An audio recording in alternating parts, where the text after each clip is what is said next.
രാവിലെ ടിഫിൻ ഉണ്ടാക്കാനായിട്ട് ഒന്നും കരുതി വെച്ചിട്ടില്ല വെച്ചാൽ പേടിക്കണ്ട. റവ വീട്ടിലുണ്ടെങ്കിൽ നല്ല കിടിലൻ ദോശ ഉണ്ടാക്കാം കേട്ടോ. നല്ല പേപ്പർ പോലെ കനം കുറഞ്ഞ് സോഫ്റ്റ് ആയിട്ടുള്ള ദോശ. അപ്പോൾ എങ്ങനെ ഉണ്ടാക്കണം നോക്കാം. അപ്പോൾ റവ എടുക്കുക. 2 ഗ്ലാസ് റവയാണ് ഞാൻ എടുത്തേക്കുന്നത്. 2 ഗ്ലാസ് റവ എടുത്തിട്ട് നമുക്കത് അതിൻ്റെ അളവനുസരിച്ചാണ് ഞാൻ പറയുന്നത് കേട്ടോ. ഏകദേശം ഒരു 20 എണ്ണമൊക്കെ നമുക്ക് ഉണ്ടാക്കാനായിട്ട് പറ്റും.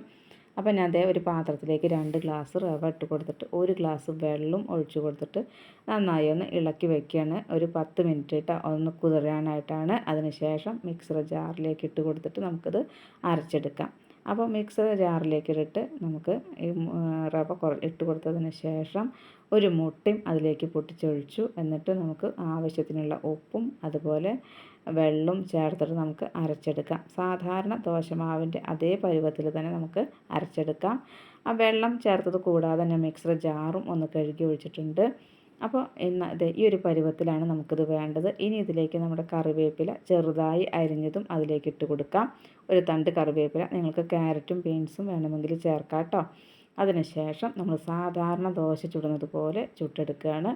അപ്പോൾ ഇതേ നല്ല സോഫ്റ്റായിട്ട് പേപ്പറിൻ്റെ കനയുള്ളൂ ഞാൻ പറഞ്ഞത്, വെറുതെ അല്ല ഞാൻ കാണിക്കേണ്ടത് നിങ്ങൾക്ക്.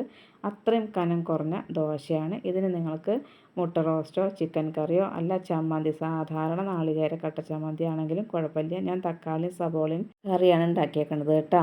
അപ്പോൾ നിങ്ങൾക്കത് കാണുമ്പോൾ തന്നെ മനസ്സിലാവും. നിങ്ങൾക്ക് ഇഷ്ടപ്പെട്ടില്ലേ? നിങ്ങളൊന്ന് ഉണ്ടാക്കി നോക്കുകൊണ്ടു കേട്ടോ. വളരെ പെട്ടെന്ന് തയ്യാറാക്കാം.